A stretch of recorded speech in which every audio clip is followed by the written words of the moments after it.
Assalamu alaikum. Peace be with you, dear brothers and sisters, ladies and gentlemen.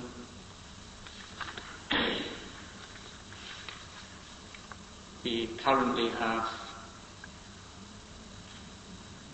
the annual party conference of the Liberal Party taking place, and it's one of those occasions where you hear a lot of talk about vision for the future and policies. And when you look right at it, all of them really more or less sound the same. You have the Tories wanting to go back to basics. You have the Liberals looking for new confidence and the hero inside. You have Labour wanting to be everything for everybody so they get re-elected and finally make it. But what you don't detect in those conferences is a lot of substance. And then again, you have people asking questions. Ordinary people aren't interested in whether we go back to basics or forward to new confidence. Ordinary people want to know whether next year is going to be better or worse, whether their economic situation is going to improve or not,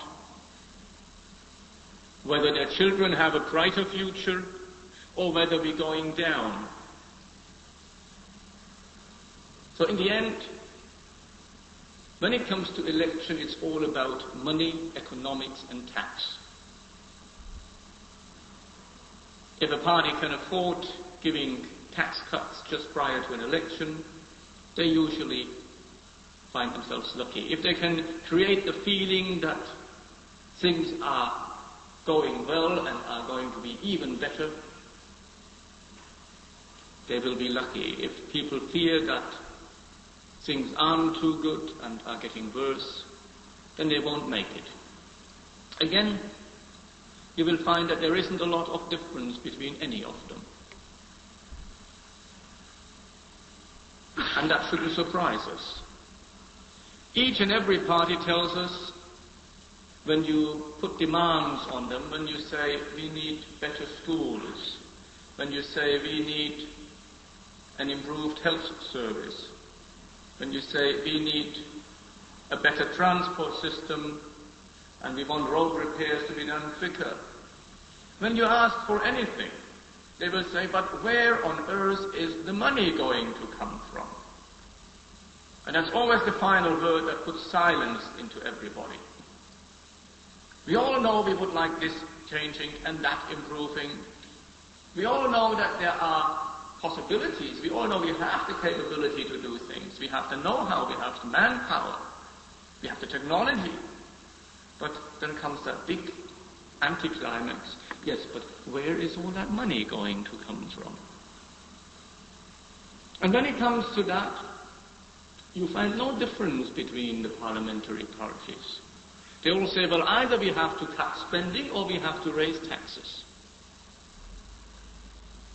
That's the only option. Mrs. Thatcher, when she was Mrs. Thatcher, used to say there is no alternative. And that's of course not true, because I'm going to present you with an alternative today. But this alternative is not found with the mainstream political parties. And it is for that reason that we have always advised Muslims not to fool themselves that those mainstream political parties could ever represent their interests. The Tory party is, in their formulation of economic policy, advised by a firm known as Cooper and Lybrand. The Labour Party also had an economic advisor called Cooper and Lybrand. The Liberal Party have chosen as their economic advisor Cooper and Lybrand. I think that is indication enough that the difference is in the accentuation, in the way things are phrased, but not in the substance. Here in Scotland, the discussion, of course, is a lot about, shall we stay to be governed from London? Shall we become independent? Have we got a better future as a direct member of the European Union? And again, I'm afraid to say that what is on offer is not much of a choice. I'm all for people being independent. I'm all for people taking care of their own needs. But in the end, it's a question of sovereignty. And what is offered by any of the parties for Scottish devolution does not offer sovereignty. Why? Because Westminster itself has no sovereignty. There you have people, politicians, enacting clashes over policies, when in fact what they are to say is dictated to them by those people who hold the purse strings. If I owed you, any of you, £20,000, I would watch carefully what I say today. I would not offend any of you with anything I say, because I might run the risk that your patience runs out and you want your money back. And then I am in troubles. If our government owes billions of pounds, then it is in the same boat. It is not likely to offend those people who have lent that money to the government. And if anybody tried, then those people would unleash a campaign of vilifying whoever tries that through the media and any other way. The original Lord Rothschild spelled it out quite clearly when he said, "I care not who makes a nation's law as long as I control the issue of its money." That is the crux of the matter. Britain, and it is not alone in the world, it is in that situation with all other countries in the world today. America, that seems the leading nation. France, Italy, Germany, and even more so, of course, the countries of the so-called third world all have a public deficit. All have debt. And they all tell us that we have to reduce that deficit. And they all tell us that to reduce that deficit we have to cut spending.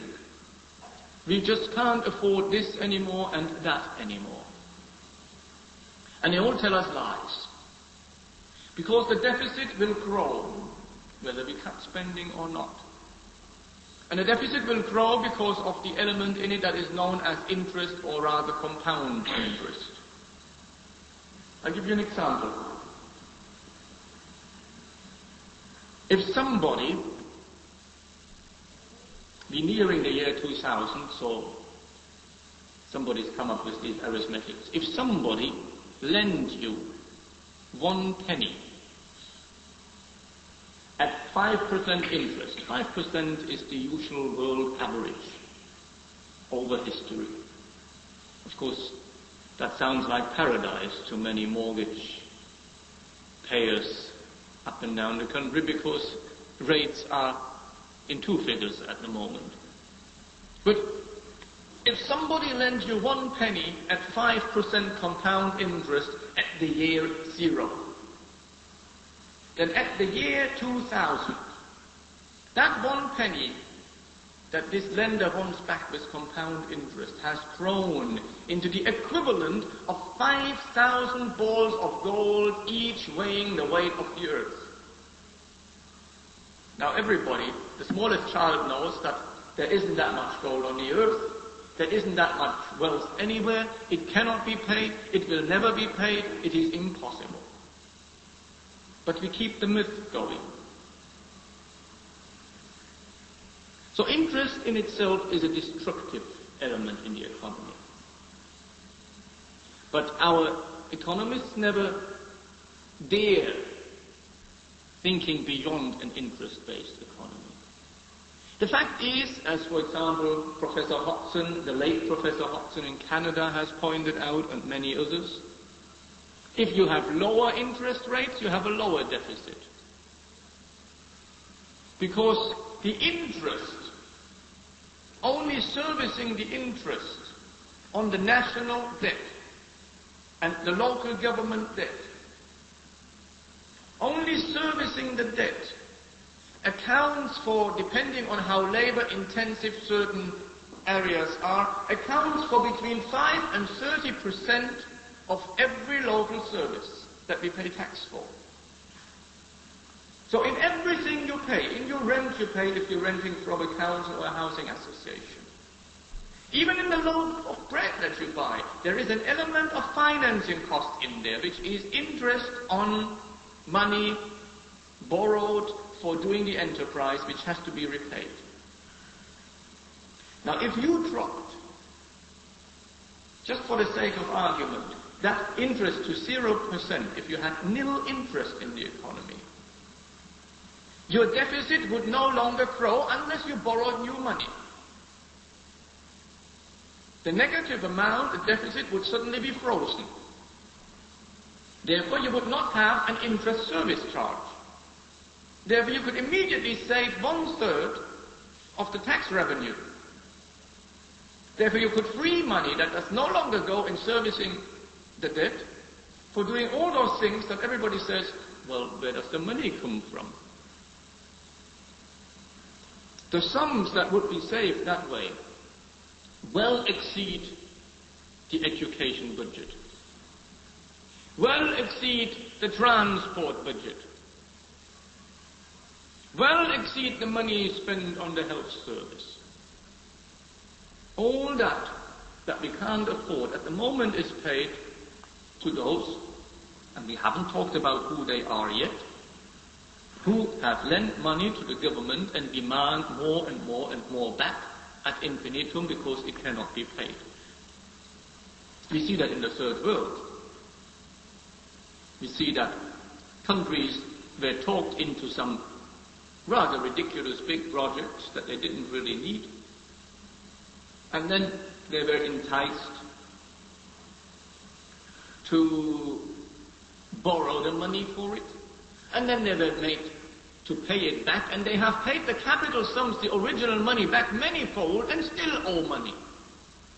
And just can't make it, and then the International Monetary Fund comes in, and the World Bank, and dictate terms to them and say, well, you've got to start growing cash crops that you can sell for hard currency so you can pay your debt, and we're going to make some changes in your country, and we make more rigorous controls, and we dictate to your people different employment rates, so that we can have cheap labor to produce our goods and all that, and then of course you have revolution, you have dissatisfaction, you have all kinds of upheaval and so on. Interest, in the end, leads to war. But we contrast that, and this is why I have chosen this topic, and this is why I and many of those who are with me in the Islamic Party of Britain have made this a key issue. Interest is one of the main prohibited areas in the Quran. Let me just quote you very briefly what the Quran says about it. We read in Surah Al-Baqarah, that is the second surah of the Quran, in the verses 275 to 280, those who devour usury will not stand except as stands one whom the devil by his touch has driven to madness. Just as an interruption, you can see that in the stock exchange, the slightest whisper or rumor of something not being quite as it should be immediately brings prices falling and rising and going wild. There is no stability in it. So those who devour usury will not stand except as stands one whom the devil by his touch has driven to madness. That is because they say trade is like usury. But Allah has permitted trade and forbidden usury. Allah will deprive usury of all blessing. but will give increase for deeds of charity, for he loves not any ungrateful sinner. O you who believe, fear Allah and give up what remains of your demand for usury, if you are indeed believers. If you do it not, take notice of war from Allah and His Messenger, but if you repent, you shall have your capital sums. Deal not unjustly, and you shall not be dealt with unjustly. And if the debtor is in difficulty, grant him time, till it is easy for him to repay. But if you remit it by way of charity, that is best for you if you only knew. Which is perfectly in line of what many people now demand, that there should be a debt forgiveness, for example, for third world countries. Now, of course, this idea is not new. The prohibition of usury, the prohibition of interest, is not a new idea. It is part of all monotheistic religions. Islam is in the tradition of Christianity and Judaism before that, and of course also on this issue. Except that in some cases, for example Judaism, they've changed it that you should not take interest from your brother, but from somebody who is not your co-religionist, you can. Christianity, until Calvin, did not accept the charging of interest.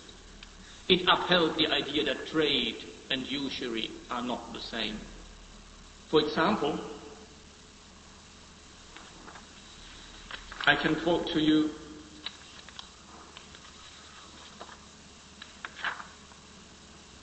a little piece from John Ruskin, where he says about usury, the dullest of all excuses for usury is that some kind of good is done by the usurer. Nobody denies the good done. But the principle of righteous dealing is that if the good costs you nothing, you must not be paid for doing it. And he gives an example. He says, your friend passes your door on an unexpected wet day, unprovided for the occasion. You have the choice of 3 benevolences to him: lending him your umbrella, lending him 18 pence for the cab, costs more nowadays, but just shows what has happened, or letting him stay in your parlour till the rain is over. If you charge him interest on the umbrella, it is profit on capital. If you charge him interest on the 18 pence, it is ordinary usury. If you charge him interest on the parlour, it is rent. All 3 are equally forbidden by Christian law, being actually worse, because more plausible and hypocritical sins than if you at once had refused your friend shelter, umbrella, or pence. You feel yourself to be a brute in the one case, and may someday repent into grace. In the other, you imagine yourself an amiable person, rewarded by heaven for your charity. And the whole of society becomes rotten to the core. Only be clear about what is finally right, whether you can do it or not, and every day you will be more able to do it if you try.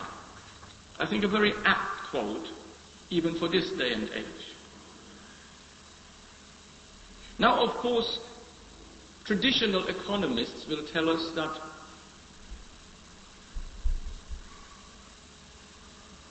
we have to have high interest rates to beat inflation. You always hear that interest rates have to rise to beat that terrible evil of inflation. Inflation meaning that what costs today a certain sum will cost more tomorrow. Like that cat that cost 18 pence now costs you a good £1.50. And there come the old myth. Because what you read in the school books is not true. It is a pretense.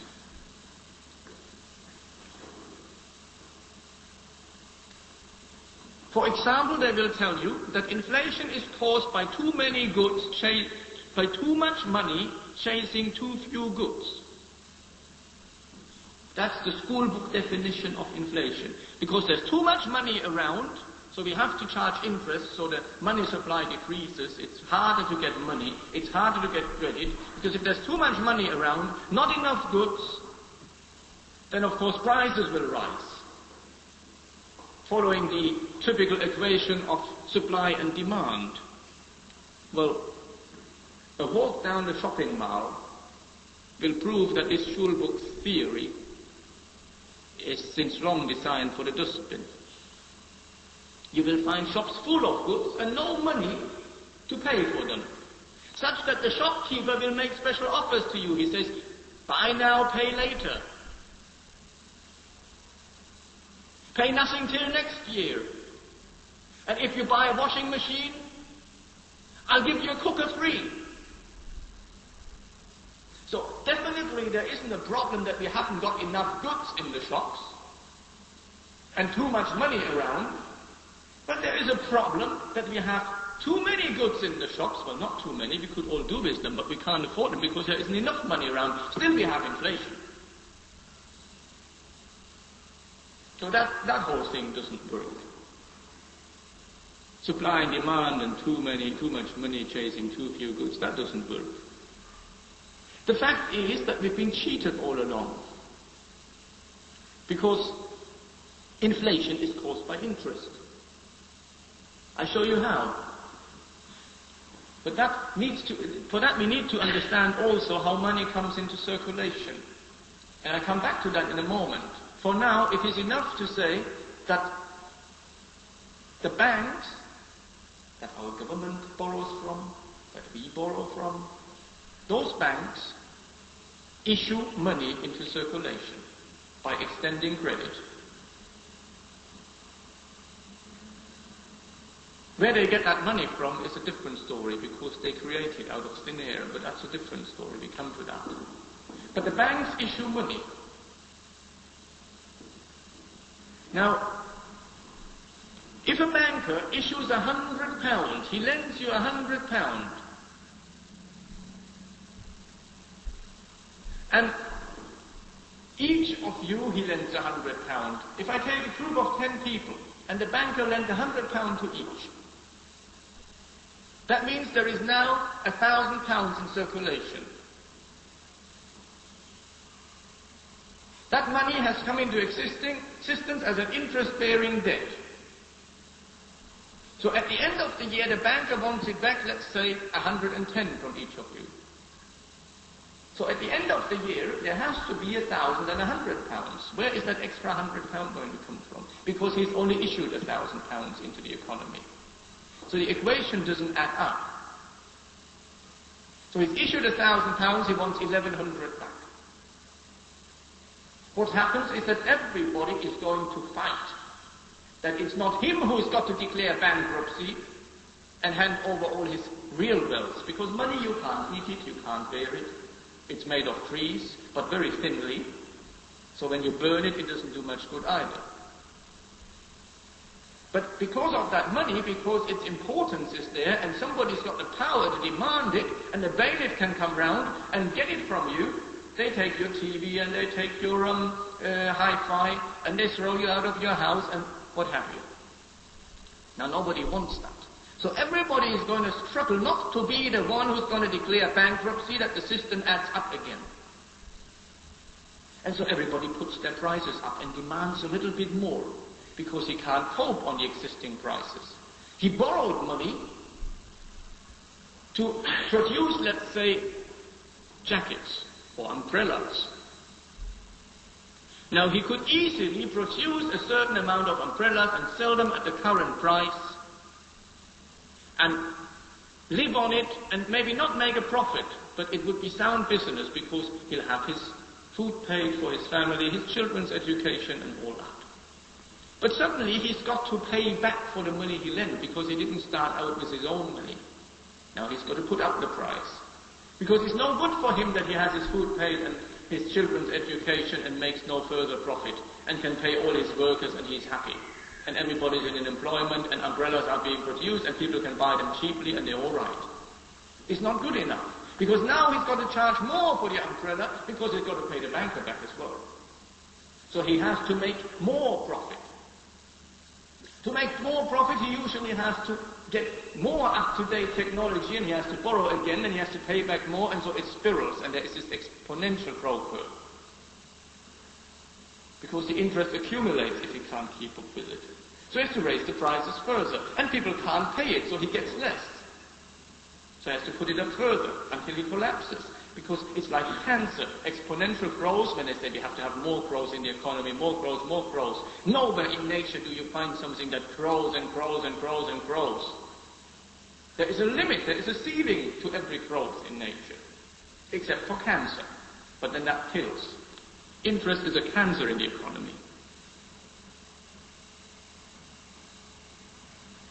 So our problem is that our national economies are not run in the interest of the people. Our national economies are run in the interest of the bankers. And it was Lord Acton, who was Lord Chief Justice, who said in 1875, that's more than 100 years ago, the issue which has swept down the centuries and will have to be fought sooner or later is the people versus the banks. And again he is spot on, but it's taken us 100 years and we still haven't managed.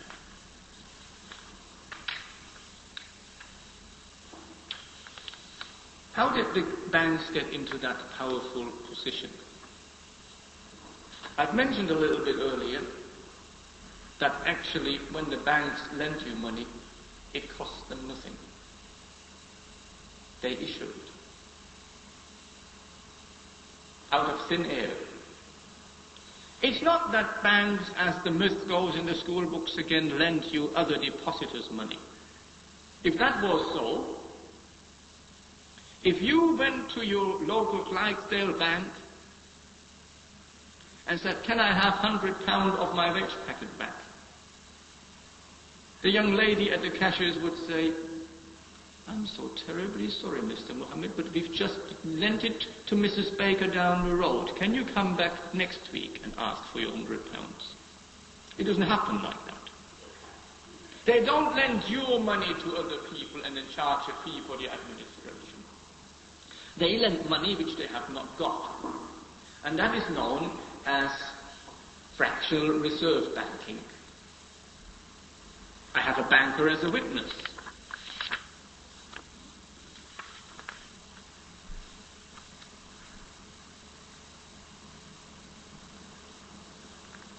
Reginald McKenna, who used to be the Chancellor of the Exchequer and Chairman of Midland Bank, said in 1924 at a shareholders' meeting what he should maybe not have said. He said, "I am afraid the ordinary citizen will not like to be told that the banks can and do create money. The amount of money in existence varies only with the actions of the banks in increasing and decreasing deposits and bank purchases. Every loan, overdraft, or bank purchase creates a deposit, and every repayment of a loan, overdraft, or bank sale destroys a deposit.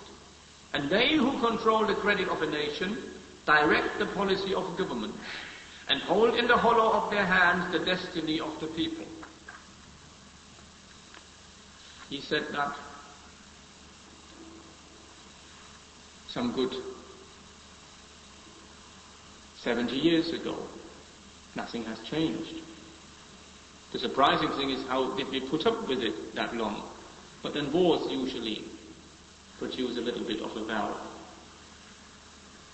Fractional reserve banking is that when you hold that note, it contains a promise. I promise to pay the bearer the sum off. And that really is an empty promise. Because if there was a rush on the banks that everybody wanted their money out, they would have to close down and call a bank holiday. That's where the name comes from.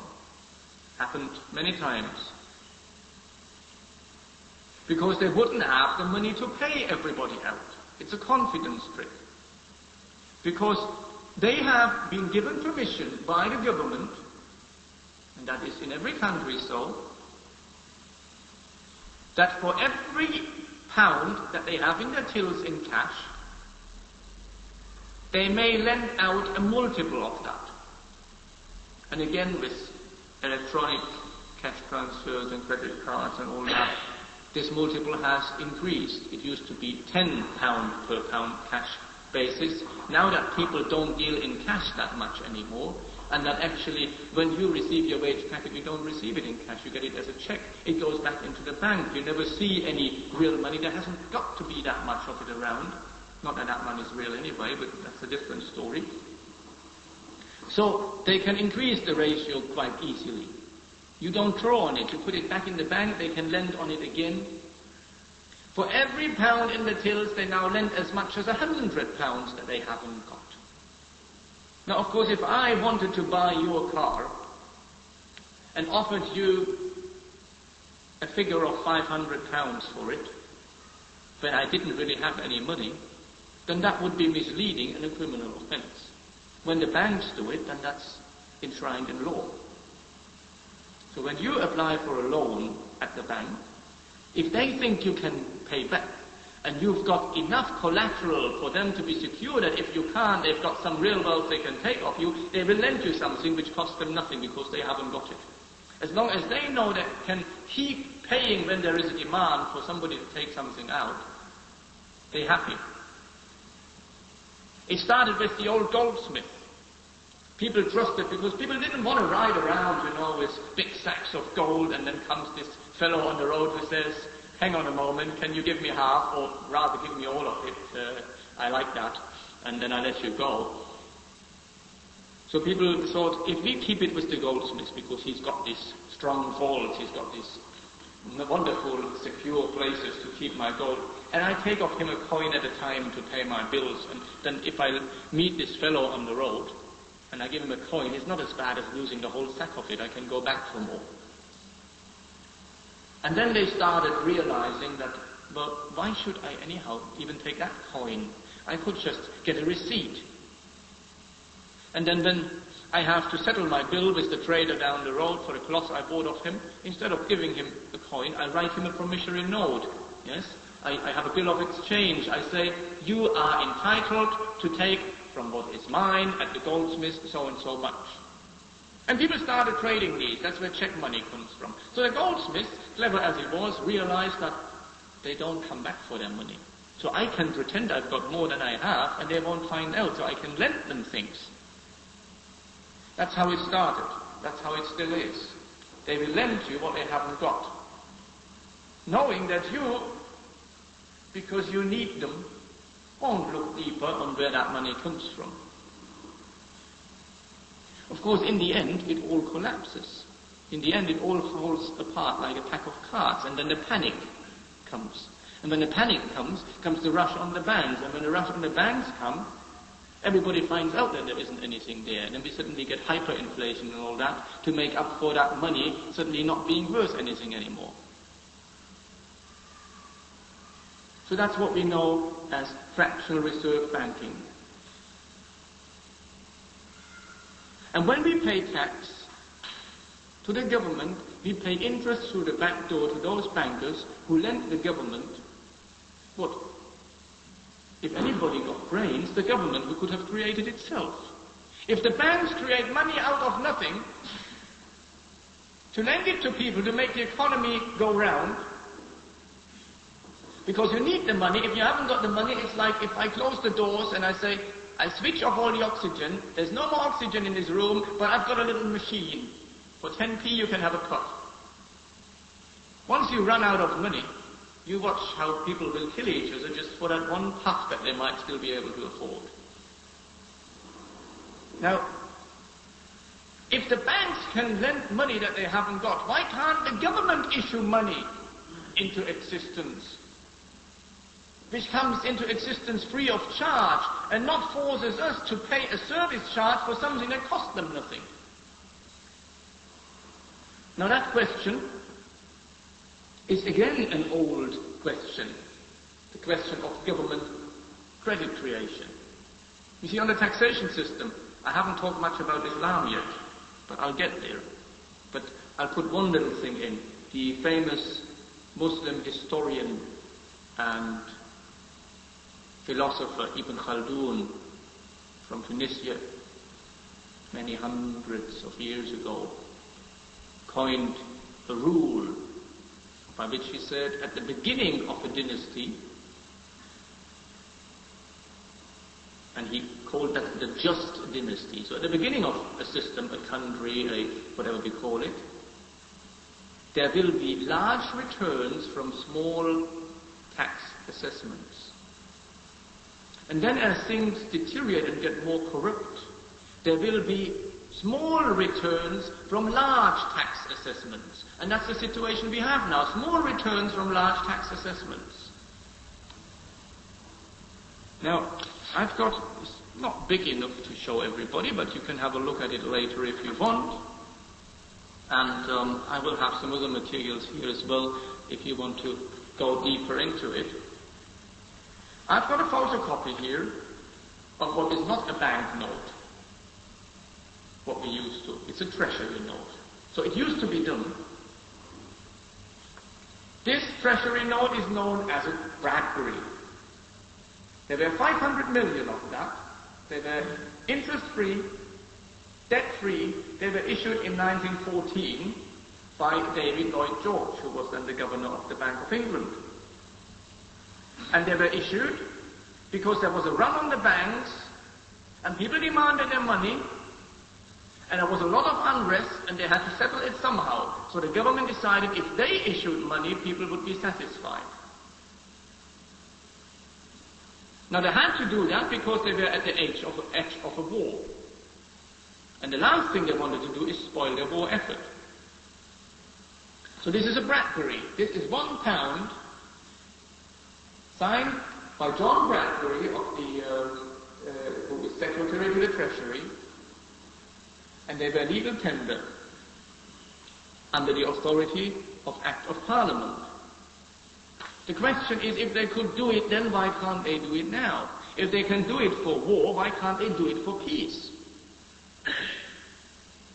When we were fighting the Gulf War, nobody said, where's the money going to come from?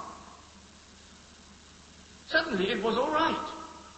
Nobody said, we can't afford it, we've got to save things, we call our troops back. When we were fighting the Falklands War, nobody said, where's the money going to come from? But when we want new hospitals, when we want new schools, then this question gets raised. And wars are much more expensive than new hospitals and new schools. There is a lady by name of Martina Hammond. She belongs to the Campaign for Monetary Reform, and she wrote to the Treasury. And she asked them why couldn't they issue the money and save the nation the interest and the tax? Why go to the banks and borrow from them when they create it anyway? And she got a very, very interesting reply from a certain Anthony Nelson, who wrote back on behalf of the Treasury. That's 3 years ago, so it's a very recent letter. I must read that to you because it's fascinating. He says, Dear Miss Hammond, thank you for your letter of 25th January to the Prime Minister, who has asked me to respond on his behalf. The government can and does finance itself to a small extent by the issue of non-interest-bearing money. This is the aggregate known as M0, the stock of which is currently some 194 billion. The size of the stock of M0 is limited by the demand for this form of money. So firstly he says, yes, we do issue some interest-free money. We do issue some treasury money instead of bank money that we borrow. But the amount of that is limited by the demand. Now, that's very strange. What he's saying here, there is no demand for interest-free money. We'd rather pay charge on it. We'd rather pay interest. We'd rather get our money expensive from the banks. Why should we issue it? There's no demand for it. So when they next time tell you where's all the money going to come from, then you should ask them, why don't you realize there's a demand for that money? This is how you should pay. He continues in the next paragraph. Of course, this is the typical nonsense. If the government, he says, tried to increase the amount of this type of finance beyond current demand for it, it would lose any control of interest rates in the economy, sterling would collapse and inflation would take off. A bit of scaremongering here. The truth is that it is the very interest that causes the inflation. And then, in the third paragraph, comes an admission. The money that banks create, because usually the Treasury doesn't like to admit to that, the money that banks create is either interest-bearing or renders some sort of service that costs banks money to provide. And that's a lie, of course. I hope this is helpful. I find this very helpful, because it's for the first time an admission that it is not for want of the means to do it, but for the want of the will to do it, that the country is going down and is in the situation in which it is. President Lincoln, of course, and that's what politicians fear, got assassinated because he tried to reform the monetary system when he issued greenback dollars, interest-free finance. And the secession from England of the colonies in America had to do with that. Much more than anything else. It wasn't about tea and taxes. He said, I have two enemies. In front of me, the army and the South, and behind me, the banking establishments. And of the two, those behind me are the worst. That's President Lincoln. So we have a remedy. Now, being here in Edinburgh today, let me come back to the issue of Scottish independence. I've only talked about the Tories, Labour and the Liberals. I haven't talked about the Scottish National Party yet. There is no Scottish independence within Europe if Brussels dictates that we have to follow the same folly, that we have our monetary supply controlled by the banks, that we are not sovereign. There is no sovereignty unless a government has the courage to stand up and say, we deny the banks to create our money supply. We do it ourselves. Now that may sound far-fetched, but it's happened before. Have a look at the Channel Islands. Or the Isle of Wight is trying to do the same thing now. The Channel Islands are British territory, but they have a separate financial system. It's quite relevant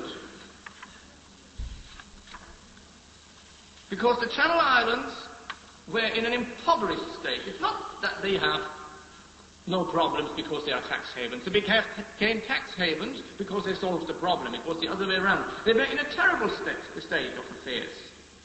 Their roads were rotten and they couldn't get any more credit from the government nor the banks. And eventually they said, well, why should we? We've got the manpower. We've got, what does it take to build roads? We've got the stone. We've got the people to do it. Let's do it. We just issue some money and we accept it back in tax as a return. We accept it as a local currency. Where's the problem? And it worked. So when they, in 1850, in Guernsey, for example, built a market hall, they funded its construction entirely out of interest-free government-issued finance. It was paid for in full by 1822, that is in 7 years, and it still is running. You contrast that with Glasgow. Glasgow also built a market hall in a similar time in 1807. It was demolished in 1956 and still owing money on the books from its more than its original cost was. See the contrast? There they issued interest-free money and in 7 years paid for, and enough money spared to do the repairs and all that, and it's still functioning. A good 170 years later. Whereas in Glasgow they borrowed the money, they're still paying for it, but the thing's gone. So that's the alternative. There are people, I've got some information on that in one of the publications that I'll offer later. There are people who locally have started the so-called local exchange trading schemes, or LETs for short, where they deal with each other, where they bypass the official money, where they issue tokens, as it were. They call it anything. They call it a LETS, they call it an Edinburgh pound, or they call it a It doesn't matter, anything will do. And they accept it amongst each other, people who have registered in exchange for services. So somebody, unfortunately, it only works with things that you can do locally. If you have to buy, a car mechanic, for example, will charge his bills in lets, in the local currency, as far as his labor is concerned. For the spare parts, he will charge in pounds because he's got to buy them off the manufacturers in pounds. So it's limited. And then when he earns these, he spends them at the local barber, or he spends them buying his honey from the local beekeeper. So it's very much a community thing, but it's a first step forward. There are many such schemes, most notably in New Zealand and in Canada, where they even have issued their own credit cards bypassing the official currency. And of course, in many cases, people were taken to court for it. There was a little town in Austria called Wörgl where they tried it a long time ago, and to avoid that they were challenged of issuing money, they called their money no money. So they said, we're not issuing money, we're issuing no money, so you can't really get us for that. They still did.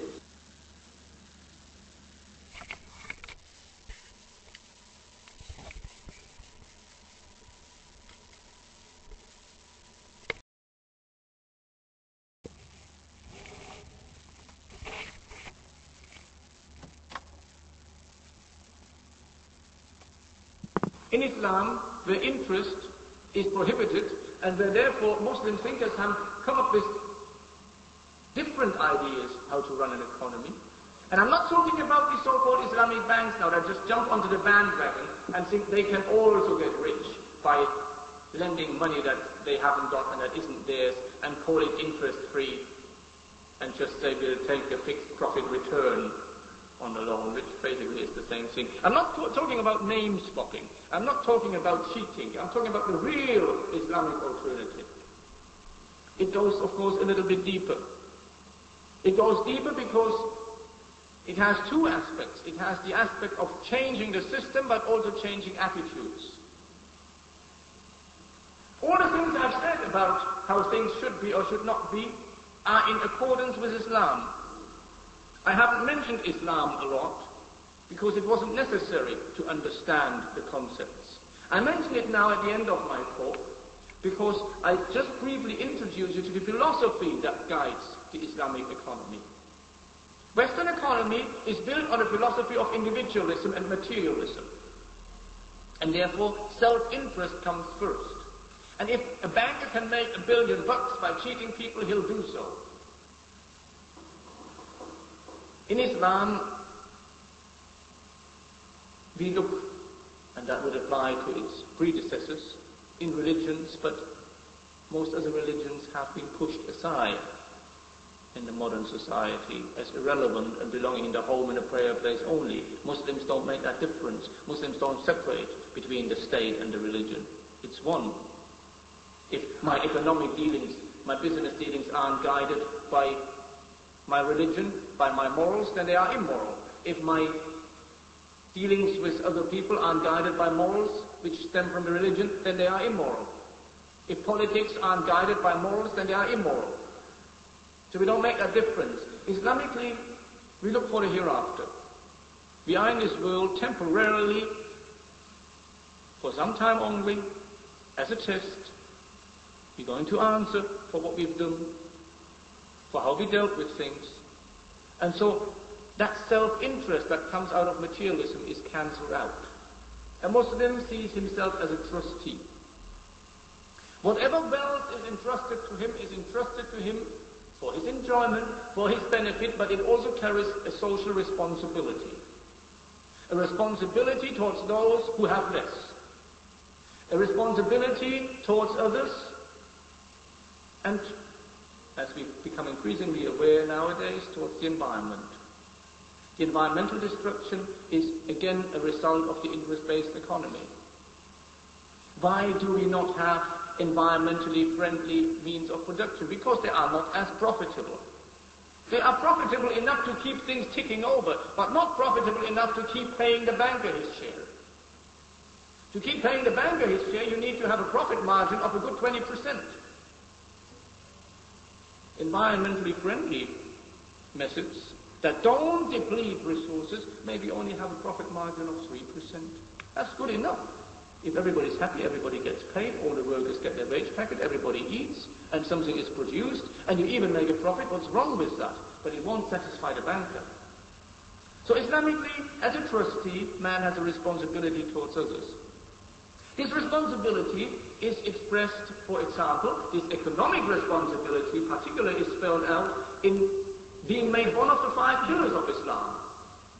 You can find out more about that outside. There's plenty of literature. But the 5 pillars are belief, prayer, I leave the next one to the end because that's the one I'm going to talk about, the pilgrimage, the fasting, and then there is the zakat. The zakat means giving a certain share of your stored away money to those who need it. Now Islam does not tax income. There's no income tax in Islam.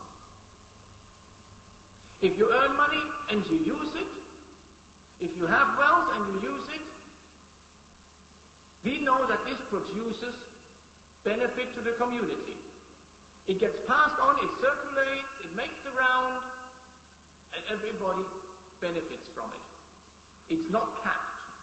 Because if your income is capped, there is less you spend, and it stifles the economy.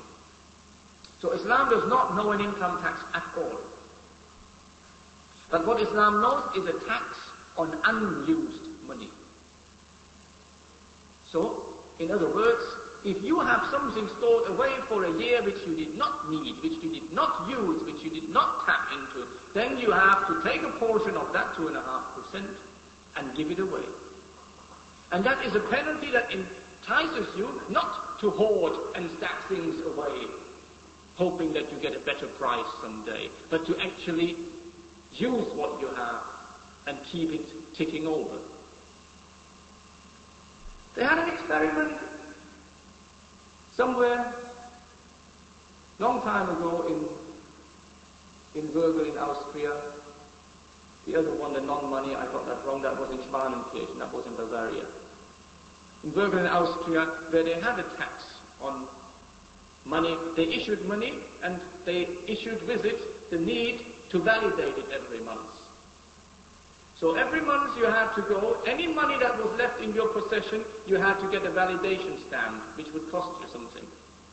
So people try to get rid of the money quickly. Because if at the end of the month they still had that money, they would have to put another stamp on it, which cost them a certain percentage of that money.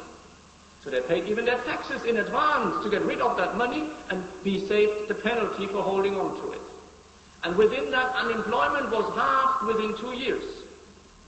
The economy prospered. There is a method, which is very much the Islamic method of zakat, but using a very modern way of collecting it. So it can work, it can be done, it has been shown that it can be done. But it is not being done now, and you even don't find Muslims putting it into practice. And there is another reason for that. We Muslims uphold the prohibition of interest as a key part of our faith. We don't accept that faith changes with the times. We don't accept that the rules follow the fashions. Now we are a big hindrance and stumbling block in the profit interest. It's profit against profit, you see, in the profit interest of the bankers who currently hold the reins in the world. And therefore, we are being vilified. And you get leading articles in papers like the New York Times and any other of the major papers that you've all read that sound something like that. I quote one. Muslim fundamentalism is fast becoming the chief threat to global peace and security. Dangerous lot of Muslims. As well as a cause of national and local disturbance through terrorism. Heavy wording this in just one sentence. And even worse, next sentence, it is akin to the menace posed by Nazism and fascism in the 1930s and then by communism in the 1950s. 2 sentences say these Muslims violent, terrorist, threat to peace and security, worse than the Nazis and the communists put together. Imagine that. Why do we pose such a threat to them when some 85 to 90% of world refugees are Muslims? When Muslims are in a majority in the third world countries paying, and what they can't pay, we pay through third world aid, because they not let off the interest. And the banks don't forgive them, but they ask us to pay them in aid, and more money flows out of the third world in interest payments than we give them back in aid payments. So basically the bank's just charging us what they can't charge them. Why do Muslims who have no muscle in the modern world pose such a threat? Why are they portrayed as being so powerful? Why are they portrayed as being so violent, as if they could at any time blow up London? The IA tried. The Muslims couldn't. Nor would they want to. They hardly can manage their own affairs in their own countries. They've got to send their folks to study over here because over there they can't afford the same level of education. Why does somebody in power, why does the leading nation, America, why does the UN, which is operated from a building donated by the Rockefellers, which tells you again where the interests lie, why do they try to bully that little Muslim belonging and nation and build them up as the bogeyman? Because they are afraid not of Muslim military potency, not of Muslim terrorism, not of Muslim strengths, but of the argument, of the truth, of Muslims holding on to a religion that is not compromising, that is not willing to adjust to modern fashions, that says what is right and what is wrong, that says the truth is absolute, and if something is true, its opposite can't also be true. If something contradicts the truth, it's got to be false. We can't have that everything is true in one way or the other, and everybody live by their own rules as long as they all get controlled by the same system. Muslims don't want to fit into that. When they are switched on, when they are awake, when they read the Quran, they realize that no, there is an authority greater than America, greater than the British government, greater than the Rothschilds, greater than the Rockefellers, greater than the UN. And they say, sorry, not for me this game. This is why they are such a threat. This is why they are such an enemy. This is why they are being vilified like that. But, and I close with that, you can't hide the truth. One little match takes away the darkness in the whole room. The German philosopher Fichte, in the mid-19th, in the 18th, late 18th century, he said, it is a good sign for every friend of truth to see an open battle between truth and falsehood, between light and darkness, because darkness, when forced out into the light of the open, has already lost. So we welcome it. We don't mind it. We want the debate. And what happens when people point the finger at us Muslims? What happens when they portray us in that image? It generates interest. People want to know, are they really that bad? Is that Muslim cab driver who takes me from the station every now and then inside really such a bad fellow that he could turn around and shoot me one day? I don't think so. So people start thinking for themselves. They contrast the image with the reality. And that is an opening for the truth. And I hope that this talk today has helped a little bit on that way and has helped you understand that Muslims also are not just interested in making their nest in the midst of Britain and taking and not giving. Muslims are not just interested in looking after themselves. Muslims are interested in solving real problems for themselves and everybody else. And this is one key issue, one